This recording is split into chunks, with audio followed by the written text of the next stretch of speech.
श्री सच्चिदानंद सद्गुरु साईनाथ महाराज की जय।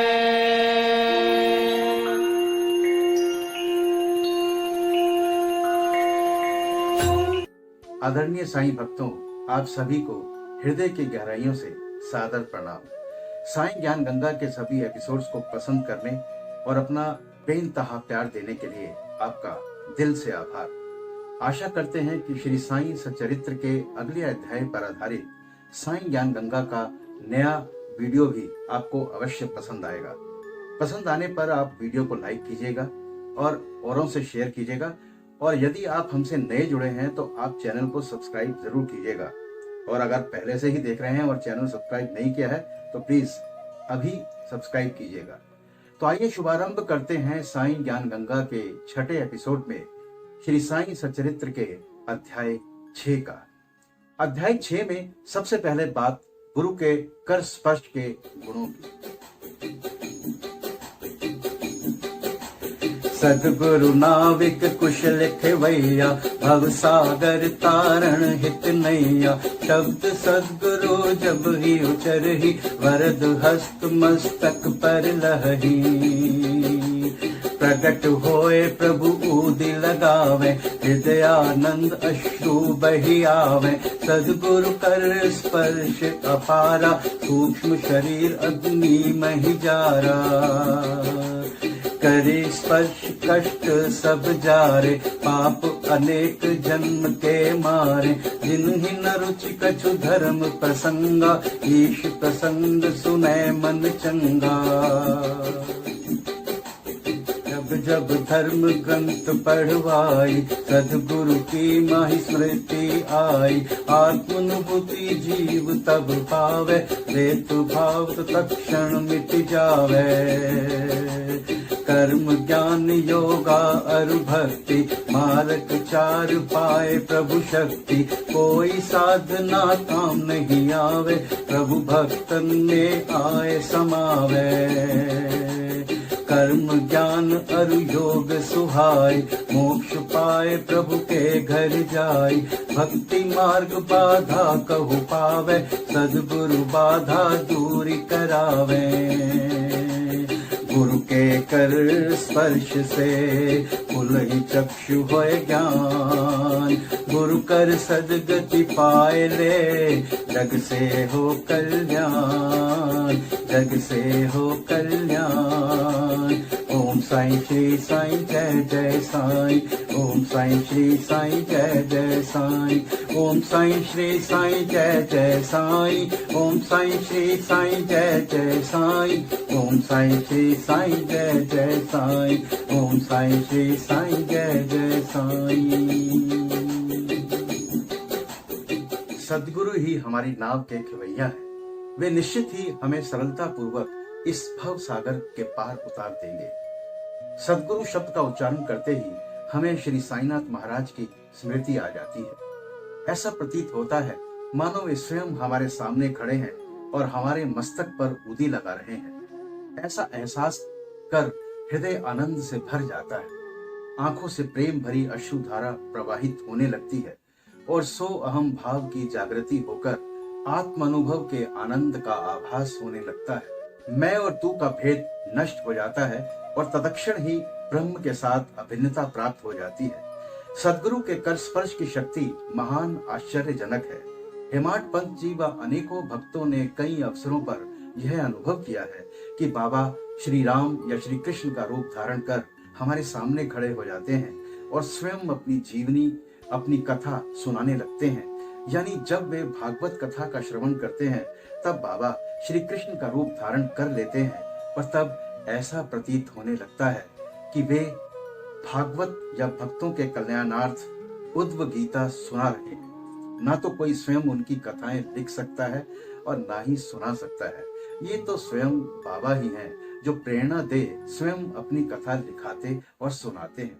जब भक्तों में अहंकार की वृद्धि होने लगती है तो वे शक्ति प्रदान कर उसे अहंकार शून्य बनाकर अंतिम ध्येय की प्राप्ति करा देते हैं और अक्षय सुख का अधिकारी बना देते हैं। जो अनन्य भाव से बाबा की शरण आता है उसे फिर कोई साधना करने की आवश्यकता नहीं है। धर्म, अर्थ, काम और मोक्ष उसे सहज ही प्राप्त हो जाते हैं। ईश्वर को पाने के 4 मार्ग हैं: कर्म, ज्ञान, योग और भक्ति। एक सच्चे काबिल सद्गुरु के सानिध्य में ही उस पर विश्वास रख इस मार्ग में पड़ने वाले गड्ढों और खाइयों से बचते बचाते सद्गुरु के बताए मार्ग से ही मंजिल तक आसानी से पहुंचा जा सकता है। बाबा ने निश्चयात्मक स्वर में कहा है कि स्वयं ब्रह्म और उनकी विश्व की उत्पत्ति, रक्षण और लय करने आदि की भिन्न भिन्न शक्तियों के अलग अलग होने में भी एकत्व है। भक्तों के कल्याणार्थ श्री साईं बाबा ने आश्वासन देते हुए अपने समस्त भक्तों को संदेश देते हुए कहा है, मेरे भक्तों के घर अन्न तथा वस्त्रों का कभी अभाव नहीं होगा। यह मेरा वैशिष्ट है कि जो भक्त मेरी शरण आ जाते हैं और अंतःकरण से मेरे उपासक हैं, उनके कल्याणार्थ मैं सदैव चिंतित रहता हूँ। कृष्ण भगवान ने भी गीता में यही समझाया है। इसलिए भोजन तथा वस्त्र के लिए अधिक चिंता ना करो। यदि कुछ मांगने की अभिलाषा है तो ईश्वर को ही मांगो। सांसारिक मान व उपाधियां त्याग कर ईश कृपा तथा अभय दान प्राप्त करो और उन्हीं के द्वारा सम्मानित हो। सांसारिक साधनों से कुपथगामी मत बनो। अपने इष्ट को दृढ़ता से पकड़े रहो। समस्त इंद्रियों और मन को ईश्वर चिंतन में प्रवृत्त रखो। किसी पदार्थ से आकर्षित ना हो। सदैव मेरे स्मरण में मन को लगाए रखो ताकि वह देह, संपत्ति व ऐश्वर्य की ओर प्रवृत्त ना हो। तब चित्त स्थिर, शांत व निर्भय हो जाएगा। इस प्रकार की मनोस्थिति प्राप्त होना इस बात का प्रतीक है कि वह सुसंगति में है। यदि चित्त की चंचलता नष्ट ना हुई तो उसे एकाग्र नहीं किया जा सकता। बाबा द्वारा कहे गए इन अमृत तुल्य शब्दों के बाद अब हम बात करेंगे शिरडी में सबसे ज्यादा धूमधाम से मनाए जाने वाले उत्सव रामनवमी की।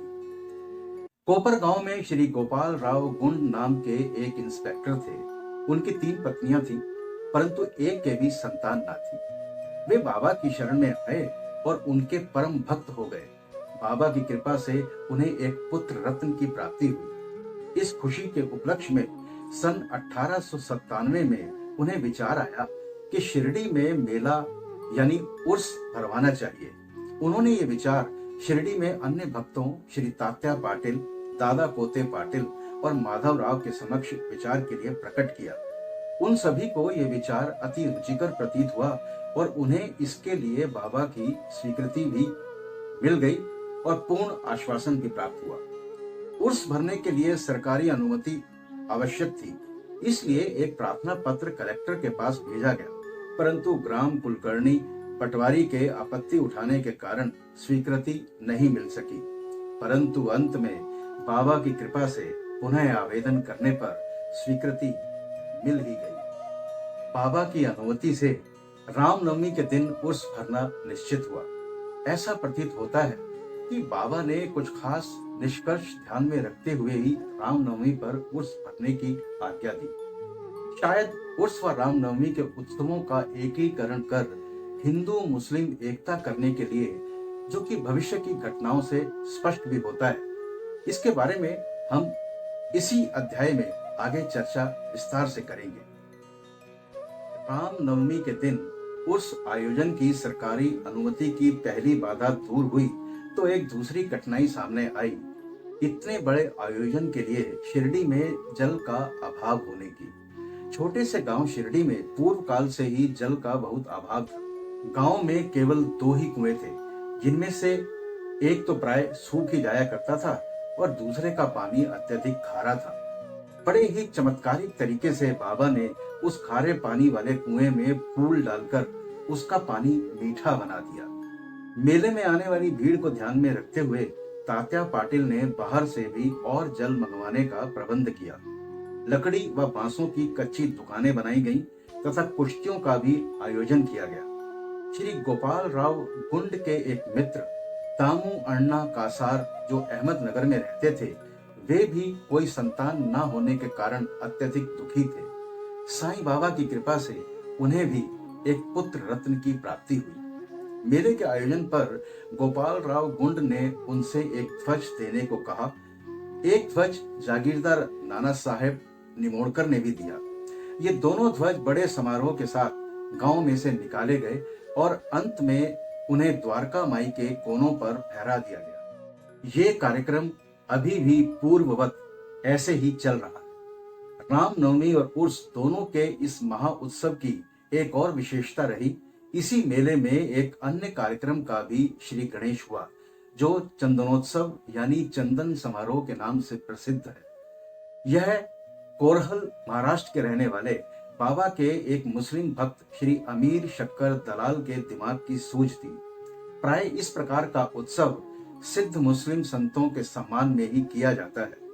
बहुत सा चंदन घिसकर और बहुत सी चंदन धूप थालियों में भरी जाती है तथा लोबान जलाए जाते हैं। थालियों का चंदन और धूप नीम पर और मस्जिद की दीवारों पर डाल दिया जाता है। इस उत्सव का प्रबंध पहले 3 सालों तक श्री अमीर शक्कर ने किया और उनके पश्चात उनकी धर्मपत्नी ने किया। इस प्रकार हिंदुओं द्वारा ध्वज व मुसलमानों के द्वारा चंदन का जुलूस एक साथ चलने लगा और हिंदू मुस्लिम एकता की मिसाल के रूप में अभी तक उसी तरह चल रहा है। उत्सव की गंभीरता नहीं समझे सब आज, साईं सब ही मिलाई के राखें सबकी लाज। संत मुस्लिमों ने किया खुलकर यहाँ बयान, अल्लाह ईश्वर एक है सब मानो यह जान। संतों ने उपदेश दे हमें कराया भान, मस्जिद मंदिर ही नहीं सभी जगह वो मान, सभी जगह वो मान। ओम साईं श्री साईं जय जय साईं, ओम साईं श्री साईं जय जय साईं, ओम साईं श्री साईं जय जय साईं, ओम साईं श्री साईं जय जय साईं, ओम साईं श्री साईं जय जय साईं, ओम साईं श्री साईं जय जय साईं। रामनवमी का दिन साईं बाबा के भक्तों के लिए अत्यंत प्रिय व पवित्र है। कार्य करने के लिए बहुत से स्वयंसेवक तैयार हो जाते और वे मेले के प्रबंध में सक्रिय भाग लेते। बाहर के समस्त कार्यों का भार तात्या पाटिल और भीतर के कार्यों को बाबा की एक परम भक्त महिला राधा कृष्ण माई संभालती थी। इस अवसर पर उनका निवास स्थान अतिथियों से परिपूर्ण रहता और वे सब लोगों की आवश्यकताओं का भी पूरा ध्यान रखती थी। साथ ही वे मेले की समस्त आवश्यक वस्तुओं का भी प्रबंध करती थी। दूसरे कार्य जो वो स्वयं खुशी से किया करती थी वो थे द्वारका माई की सफाई करना, चूना पोतना आदि। द्वारका माई की फर्श व दीवारें निरंतर धूनी जलने के कारण काली पड़ गई थी। जब रात्रि को बाबा चावड़ी में विश्राम करने चले जाते तब वे ये कार्य कर लिया करती थी। बाबा का अत्यंत प्रिय कार्य गरीबों को भोजन कराना भी इसी कार्यक्रम का एक आवश्यक अंग बन गया। इसके लिए बहुत ही बड़े स्केल पर भोज का आयोजन किया जाता था और अनेक प्रकार की मिठाइयां बनाई जाती थी। यह सब कार्य राधा कृष्ण माई के निवास स्थान पर ही होता था। बहुत से धनाढ्य व श्रीमंत भक्त इस कार्य में आर्थिक सहायता पहुंचाते थे। सब कार्यक्रम इसी तरह उत्तम प्रकार से चलता रहा और मेले का महत्व धीरे धीरे बढ़ता ही गया। सन 1911 में एक परिवर्तन हुआ। एक भक्त कृष्णराव जोगेश्वर भीष्म, जिन्होंने श्री साईं सगुणोपासना का लेखन किया, वे अमरावती के दादा साहब खापर्डे के साथ मेले के एक दिन पूर्व शिरडी के दीक्षित वाड़े में आकर ठहरे। जब वे दालान में लेटे हुए विश्राम कर रहे थे तब उन्हें एक कल्पना सूझी और श्री लक्ष्मण राव उपनाम काका महाजनी, जो कि उस समय पूजा सामग्री ले द्वारका माई की ओर जा रहे थे, तो उन दोनों में विचार विनिमय होने लगा और उन्होंने सोचा कि शिरडी में उर्स व मेले का आयोजन ठीक रामनवमी के दिन ही होता है। इसमें अवश्य ही बाबा की कोई गूढ़ रहस्यमयी सोच निहित है। रामनवमी का दिन हिंदुओं को भी बहुत प्रिय है। कितना अच्छा हो यदि रामनवमी उत्सव यानी श्री राम जन्मोत्सव का श्री गणेश भी इसी समय कर दिया जाए। अब मुख्य कठिनाई हरिदास के मिलने की थी, जो इस शुभ अवसर पर कीर्तन व ईश्वर गुण अनुवाद कर सके। परंतु श्री कृष्ण राव जोगेश्वर भीष्म जी ने इस समस्या को हल कर दिया। उन्होंने कहा कि मेरा स्वरचित राम आख्यान, जिसमें राम जन्म का वर्णन है, तैयार हो चुका है। मैं उसका ही कीर्तन कर दूंगा और राधा कृष्ण माई सुंठ बड़ा यानी सोंठ का शक्कर मिश्रित चूर्ण तैयार कर देंगी। और फिर बाबा ने भी इस आयोजन की सहर्ष स्वीकृति दे दी। सभी भक्त हर्षित हुए और राम जन्मोत्सव मनाने की तैयारियां करने लगे। दूसरे दिन रंग बिरंगी झंडियों से द्वारका माई सजा दी गई। श्रीमती राधा कृष्ण माई ने एक पालना लाकर बाबा के आसन के समक्ष रख दिया और फिर उत्सव प्रारंभ हो गया। भीष्म कीर्तन करने को खड़े हो गए और महाजनी हारमोनियम पर उनकी संगत करने लगे। बाबा ने 2 हार उठाए और एक हार काका महाजनी के गले में डाल दिया और दूसरा भीष्म के। कीर्तन समाप्त होने पर श्री राजा राम की उच्च स्वर में जय जयकार हुई। कीर्तन के स्थान पर गुलाल की वर्षा की गई। जब हर कोई प्रसन्नता से झूम रहा था, तब अचानक ही गुलाल वर्षा में कुछ कण अनायास ही बाबा की आंख में चले गए और बाबा एकदम क्रुद्ध होकर उच्च स्वर में अपशब्द करने व कोसने लगे। यह दृश्य देखकर सब लोग भयभीत होकर सिटपिटाने लगे। बाबा के स्वभाव से भली भांति परिचित अंतरंग भक्त भला इन अपशब्दों का कब बुरा मानने वाले थे। बाबा के इन शब्दों तथा वाक्यों को उन्होंने आशीर्वाद समझा। उन्होंने सोचा कि आज प्रभु राम का जन्मदिन है, अतः रावण का नाश, अहंकार एवं दुष्ट प्रवृत्ति रूपी राक्षसों के संहार के लिए बाबा को क्रोध उत्पन्न होना सर्वथा उचित ही है। इसके साथ साथ उन्हें यह भी विदित था कि जब कभी भी शिरडी में कोई नवीन कार्यक्रम रचा जाता था, तब बाबा इसी प्रकार कुपित हो ही जाया करते थे। इसलिए वे सब स्तब्ध ही रहे। इधर राधा कृष्ण माई भी भयभीत थी कि कहीं बाबा पालना न तोड़ फोड़ डालें। इसलिए उन्होंने काका महाजनी से पालना हटाने के लिए कहा, परंतु बाबा ने ऐसा करने से उन्हें रोक दिया। कुछ समय पश्चात बाबा शांत हो गए और उस दिन की महापूजा और आरती का कार्यक्रम निर्विघ्न संपन्न हुआ। उसके बाद काका महाजनी ने पालना उतारने की अनुमति मांगी, परंतु बाबा ने मना करते हुए कहा कि अभी उत्सव संपूर्ण नहीं हुआ है। अगले दिन गोपाल काला उत्सव मनाया गया, जिसके पश्चात बाबा ने पालना उतारने की आज्ञा दे दी। गोपाल काला उत्सव में दही मिश्रित पोहा एक मिट्टी के बर्तन में लटका दिया जाता है और कीर्तन समाप्त होने पर वह बर्तन फोड़ दिया जाता है और फिर प्रसाद के रूप में वह पोहा सबको वितरित किया जाता है, जिस प्रकार श्री कृष्ण ने ग्वालों के साथ किया था। रामनवमी उत्सव इसी तरह दिन भर चलता रहा। दिन के समय 2 ध्वजों का जुलूस और रात्रि के समय चंदन का जुलूस बड़ी धूमधाम और समारोह के साथ निकाला गया और इसके साथ ही उर्स रामनवमी के उत्सव में परिवर्तित हो गया। अगले वर्ष सन 1912 से शिरडी में होने वाले रामनवमी के कार्यक्रमों की सूची में श्रीमती राधा कृष्ण माई ने नाम सप्ताह भी सम्मिलित करवा दिया। 1912 के रामनवमी उत्सव में आधुनिक तुकाराम के नाम से प्रसिद्ध बाला बुआ ने कीर्तन का कार्य किया और अगले वर्ष सन 1913 में बाला बुआ के उपलब्ध न होने के फलस्वरूप कीर्तन का कार्य बाबा की अनुमति से श्री हरिदास को सौंपा गया। बाबा ने उन्हें यथेष्ट पुरस्कार भी दिया। फिर सन 1914 से कीर्तन के लिए प्रत्येक वर्ष होने वाली हरिदास की कठिनाई को बाबा ने सदैव के लिए हल कर दिया और यह कार्य स्थायी रूप से दास कणु महाराज को सौंप दिया। समय के साथ साथ इस उत्सव के समय पर शिरडी में भक्तों का जमावड़ा बढ़ने लगा और बहुत अधिक संख्या में भक्त शिरडी आने लगे। राधा कृष्ण माई के घोर परिश्रम और बाबा की कृपा से शिरडी को संस्थान का रूप मिला। संपत्ति भी दिन प्रतिदिन बढ़ने लगी। एक सुंदर घोड़ा, पालकी, रथ, चांदी के पदार्थ, बर्तन, शीशे इत्यादि भक्तों ने उपहार में भेंट किए। उत्सव के अवसर पर हाथी भी बुलाया जाता था। यद्यपि संपत्ति बहुत बढ़ी, परंतु बाबा उन सब से सदा निरपेक्ष ही रहते थे। वे सदैव उसे उपेक्षा की दृष्टि से देखते और सदैव की भांति साधारण वेशभूषा ही धारण करते थे। यह ध्यान देने योग्य है कि जुलूस तथा उत्सव में हिंदू और मुसलमान दोनों ही साथ साथ कार्य करते थे, परंतु आज तक ना तो उनमें कभी कोई विवाद हुआ और ना ही कोई मतभेद।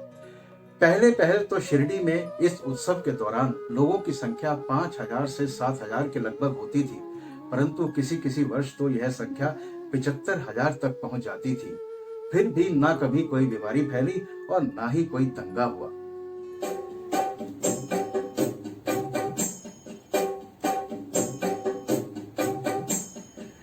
मेला लगायो राम नवमी, राम जन्म मनावही, कीर्तन भजन गुण गान करी, अपने मनोरथ पावही। मिली सब मनावे राम नवमी, उर्स साथ मनावही। अल्लाह राम दिखे वहाँ, कछु भेद ना हम पावही। नहीं भेद हिंदू मुस्लिमों का, भक्त मन में लावही। दो धर्म की सब रीतियां, ले भक्त मन अपनावही। साईं कृपा महिमा बढ़ी, सद्भाव भक्त दिखावही। होवे सुफल सब जन्म उनके, जाए दर्शन पावही, जाए दर्शन पावही।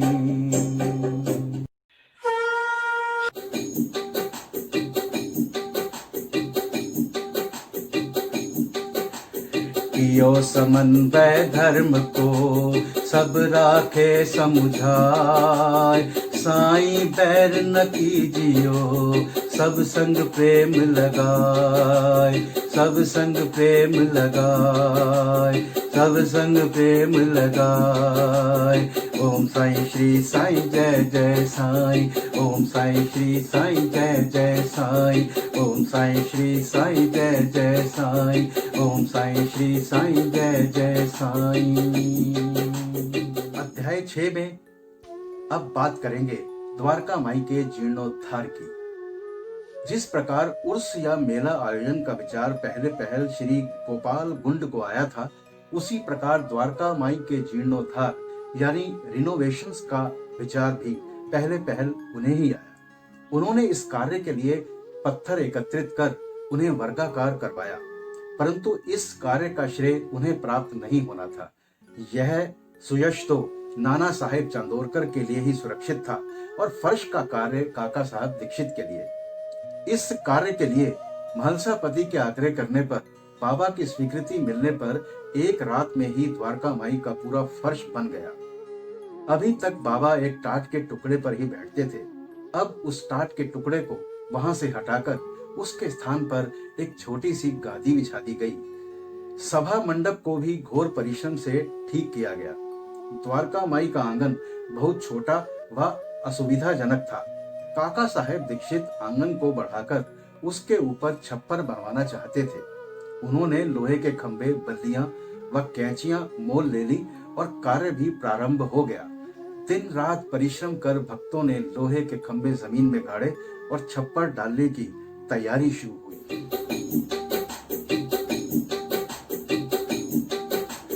दूसरे दिन जब साईं आए, देखी नवीन रूप गोसाए। एक हाथ में पकड़ो खंबा, देखी सभी ने कीन अचंभा।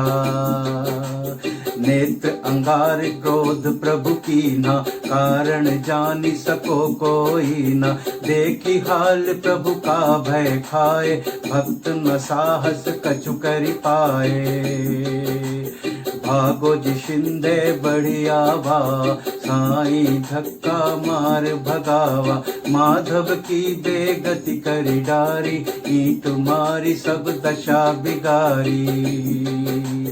जो कोई शांत करावन आए, साईं हाल बेहाल बनाए, शांत भये जब साईं बाबा, दुकानदार को पास बुलावा। भेंटा जरीदार मंगवायो, तात्या सिर खुद जाई बंधायो। दे सम्मान भक्त नहीं जाना, क्यों पीटा काहे सम्माना।